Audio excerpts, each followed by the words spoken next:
It's a bizarre story out of New York. A teenage girl vanishes in the middle of winter, gone for weeks. No goodbye note, no ransom call, just silence. Then, nearly a month later, she's found alive, hidden on a boat at a Long Island marina. But her rescue only raises more questions than answers. This is the case of 15-year-old Madison Cole, a Suffolk County teenager whose disappearance shocked her community and drew nationwide attention. On the surface, Madison seemed like a typical teen: school, friends, social media. But beneath it, she struggled with secrets, risky online conversations, sudden mood swings, and a rebellious streak that worried her father, David Cole. On December 10th, Madison stepped outside her family's home in Ronkonkoma, New York. According to her father, she went into the driveway to grab something, but she never came back. At first, there was hope. Madison wore a GPS ankle monitor, part of a juvenile court program, but investigators discovered the device had been cut off shortly after she vanished. That one detail changed everything. Instead of a simple runaway, suspicion of something darker grew: abduction, trafficking, manipulation. And with every hour that passed, the chances of finding her alive seemed to fade. Her father, frantic and heartbroken, would soon take matters into his own hands. His persistence, his daily social media pleas, and a tip from a stranger would eventually lead to the unthinkable: storming a boat at a marina, breaking down the door, and finding his missing daughter inside. But how did Madison get there? Who was responsible? And why did it take her father, not police, to bring her home? This is the Marina Mystery, the disappearance of Madison Cole. Strata story. On the night of December 10th, 15-year-old Madison Cole vanished. Her father, David Cole, recalls it started like any ordinary evening. Madison stepped outside the family's Ronkonkoma home to the driveway, just for a minute. She never returned. At first, David thought nothing of it. Maybe she was walking the dog. Maybe she went to grab something from the car. But minutes stretched into an hour, and then panic set in. Reports later suggested Madison had been communicating with someone online in the days leading up to her disappearance. A man she may have trusted, or thought she trusted. According to investigators, it appears Madison walked willingly to the end of her street and got into a waiting car. Her GPS ankle monitor, the device meant to track her every step, was soon discovered, cut off, and tossed aside. Any digital trail police hoped for vanished with it.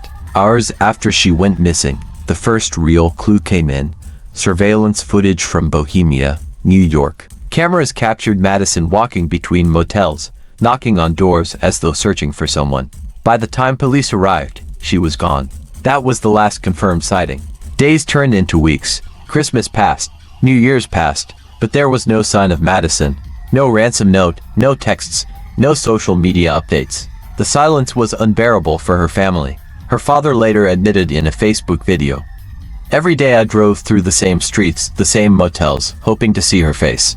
I kept asking myself, is she cold? Is she hungry? Is she even alive?" The father's campaign. With little progress from official investigators, David launched his own relentless search. He posted daily videos online, pleading for information. He raised thousands of dollars through GoFund to fund a private investigator. He offered a $150,000 reward for any tip that led to his daughter's safe return. Friends called him obsessed. Strangers criticized him for sharing too much. But David didn't care. He was a father running out of time. Every day without Madison felt like another step closer to tragedy. Locals whispered about human trafficking. Online forums speculated she might have been taken out of state. David himself admitted, "I was starting to lose hope. Every day I woke up asking myself if today would be the day I got the call no parent ever wants." But hope wasn't gone completely, because in early January, nearly a month after Madison vanished, a mysterious phone call would change everything. While police worked the case in the background, David Cole refused to sit still. Every morning, before heading to work, he drove through the neighborhoods where Madison used to hang out: abandoned motels, gas stations, fast food parking lots. Every evening, he did it again. On social media, his face became familiar. He uploaded daily updates. Day 12. Still no word from Madison. Please, if you know anything, come forward. Tens of thousands of people began following his posts. Some offered prayers, others shared the videos, and a few provided tips that would later prove crucial. When days turned into weeks, David raised the stakes. He started a GoFund to hire a private investigator and put forward his own money for a reward. Soon, The total stood at $150,000. The gamble worked. Tips flooded in. Some were hoaxes, some were cruel pranks. But David combed through each one, desperate for even the smallest lead. Friends noticed his health was declining. He barely ate. He hardly slept. In one late-night video, David confessed, "I wake up and want to give up. I feel like I'm dying every day she's gone. But I can't stop. She's my daughter." His words struck a chord nationwide. Local news picked up the story. National tabloids soon followed. On January 5th, nearly 27 days after Madison vanished, David received an anonymous phone call. The voice on the line was shaky. "She's on a boat," the caller said, "at the Islip Marina. But be careful, the people she's with are dangerous." At first, David didn't believe it. He had chased dozens of dead ends before. But something about the caller's tone stuck with him. Without waiting for police, he jumped into his truck and sped toward the marina. The docks were quiet that winter night. Curtains drawn on the boats. No sound but the wind. David found the vessel described in the call. His heart pounded. Was Madison really inside? Or was this another cruel trick? As he approached, he hesitated. What if the captor was there? What if he was walking into a trap? But his desperation outweighed his fear. David reached for the cabin door. It was locked. He slammed his shoulder against it again and again, until the latch gave way. Inside, in the dim light, was Madison. Frightened, exhausted, but alive. David pulled her into his arms. For the first time in 27 days, he could breathe again. "It felt like God handed me a gift," he would later say. "I was losing hope. And then suddenly, she was back in my arms." When David Cole broke into that boat on the Islip Marina, he had no idea what he was about to find. Inside the cramped cabin, the curtains were drawn, the air stale. And there she was, Madison Cole, sitting on a narrow bed, eyes wide, hair tangled, clothes dirty. For 27 days, she had been trapped. For 27 days, David had wondered if he'd ever see her alive again. He wrapped her in his arms. She cried, whispering, "Dad, I thought I'd never come home." David later described it in a video. "The joy that came over me. It's something only a parent who has lost a child and found them can understand. It was like God gave me my little girl back." But that relief came with questions. Madison was alive, but clearly traumatized. According to David, his daughter admitted she had not been free. She wasn't allowed to leave the boat unless escorted. She said there were threats. If she tried to escape, bad things would happen to her. David grew convinced this was more than just a runaway case. He believed Madison had been groomed online and forced into a trafficking scheme. Minutes after David's dramatic rescue, SWAT officers arrived at the marina. They swept the docks, searched neighboring boats, and secured the area. But by then, whoever had been holding Madison was gone. All police had was a frightened teenager, a ransacked boat, and the word of a desperate father who had risked everything to bring her home. The story spread like wildfire. A father storming into a marina to save his daughter. It sounded like something out of a movie. But along with praise came criticism.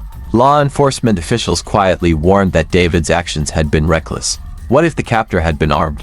What if Madison had been used as a shield? David didn't care. "I wasn't going to wait another day," he said. "I had to bring her home." In the days that followed, Madison was placed into a treatment and recovery facility. Doctors confirmed she had endured trauma and needed long-term care. Meanwhile, investigators scrambled to piece together the missing month of her life. Who had she been with? How many people were involved? And why was she found on a boat tied to a man who insisted he was innocent? The answers would lead to the first arrest, but far from the last twist. The relief of Madison's rescue was quickly replaced by a new urgency, finding out who had taken her. Within days, police announced an arrest. The suspect, 64-year-old Gerald Jerry Buckman, a man who had been living at the same marina where Madison was found. Buckman was indicted by a grand jury in Suffolk County. He was charged in connection with Madison's disappearance, though he pleaded not guilty. His arrest raised more questions than it answered. Why had Madison's ankle monitor been cut off the night she vanished? Who was the man seen on surveillance footage picking her up that evening? And if Buckman was responsible, why wasn't Madison found directly on his boat? David Cole was vocal. He believed more than one person was involved. In interviews, he said, "My daughter was not free. She was watched. There was even a lookout boat at the end of the dock. If she tried to run, she was told something bad would happen." David described Madison's captors as unsavory people, a network, not just a single man. Law enforcement remained cautious. They confirmed Buckman's arrest, but stopped short of calling him the only suspect. Behind the scenes, detectives were piecing together a tangled timeline. Madison willingly stepping into a car with someone she met online, a sighting at a motel in Bohemia, weeks of silence, and finally, her discovery on a stranger's boat. To the public, it seemed disjointed. To investigators, it suggested multiple hands had moved Madison from place to place. Neighbors at the marina were stunned. Buckman, they said, was quiet, kept to himself, and had lived on boats for years. None could imagine he was involved in holding a teenager captive, but police impounded his vessel. Forensic teams swarmed over it for days, looking for any evidence that tied him to Madison. Even with one man in custody, the case felt unfinished. Who was the first man in his 30s seen picking Madison up? Why had she been spotted at a motel days later? And how did she end up hidden at the marina? The arrest brought headlines, but it didn't bring closure. For David, one thing was clear: more people were involved. And I won't stop until every one of them is behind bars. Madison Cole's disappearance and rescue wasn't just another missing person case. It sparked debates across New York and across the country about parenting, law enforcement, and the dark world of online predators. Private investigator Stephen Fisher, who specializes in missing persons, explained, "The first 24 to 48 hours are critical. Once you pass that window, the odds of recovery shrink dramatically." Madison was gone for nearly 4 weeks. Finding her alive, that's extraordinary. He noted that Madison's survival might not have been luck, it might have been persistence. Her father's constant updates kept her name in headlines, forcing the public, and even her captors, to know eyes were watching. Authorities revealed they had been flooded with leads. Some were genuine. Others were hoaxes, even ransom scams demanding money or gift cards. The anonymous tip that led to Madison's discovery stood out. Who made that call? Was it a guilty insider? Or someone who had seen too much and finally decided to act? Even today, the caller's identity remains unclear. David Cole's decision to storm the boat himself drew mixed reactions. Law enforcement criticized it. It could have turned deadly. What if the captor had been armed? But parents everywhere sympathized. If it were my child, I would have done the same thing. I know I was risking everything, but I couldn't wait another minute. My daughter needed me. On social media, Madison's story went viral. Some praised her father's bravery. Others questioned why police hadn't acted sooner. Conversations turned to teen safety online, and how quickly a stranger from a chat room could turn into a real-world threat. The case also shed light on Madison's struggles. She had a history of rebellion, even wore a court-ordered ankle monitor before she vanished. Experts say that made her an easier target for predators, someone vulnerable, searching for attention outside her home. Many victims don't see themselves as victims. They believe they're making choices. But predators manipulate them into believing captivity is freedom. Though Gerald Buckman was in custody, investigators hinted at other suspects still out there. The man in his 30s who first picked Madison up, the lookouts stationed at the marina, and perhaps others who moved her between motels before she was finally found. The case wasn't over, it was just beginning. With Madison safe, her family finally breathed a sigh of relief. But the end of her captivity was not the end of her story. Madison was placed in a special treatment facility where doctors, counselors, and social workers worked to help her process the trauma she endured. Her father, David, gave frequent updates online. She's safe. She's alive. But she has a long road of healing ahead. The emotional scars were clear. Madison rarely spoke publicly. Experts say victims of grooming and trafficking often struggle with guilt, shame, and fear of retribution long after they are rescued. David's mission. For David, rescue wasn't enough. He wanted justice. He wanted answers. And he wanted to make sure no other parent ever went through what he did. He became an outspoken advocate, calling out failures in the system. Why hadn't police acted sooner? Why did it take a father's reckless bravery to save his daughter? And why were other suspects still walking free? If there are more people involved, I won't stop until they're all behind bars, David vowed. Even as Gerald Buckman sat in custody, the mystery loomed large. Who was the first man who picked Madison up? How many others were part of the chain that moved her between motels and the marina? And what would have happened if David hadn't broken into that boat when he did? Authorities remain tight-lipped, but whispers suggest federal investigators are building a larger case. Madison Cole's story is one of survival, but also of warning. She was a teenager who thought she was meeting a friend, but instead stepped into a nightmare. For 27 days, she was hidden away, stripped of freedom, and used by people who saw her as nothing more than property. And yet, against all odds, she was found. Her father's persistence, his refusal to give up, became the difference between tragedy and reunion. Madison's case is proof of two things, one investigator said. First, that danger is closer than we think. And second, that sometimes, it's the determination of a desperate parent that cracks a case wide open. As for Madison, her life will never be the same. But she is alive. She has a chance to heal. And for David, that is enough. She's my little girl, he says. And no matter what happens next, she's home. This was the Marina Mystery, the disappearance and rescue of Madison Cole. A story of darkness, survival, and the lengths a parent will go to save their child.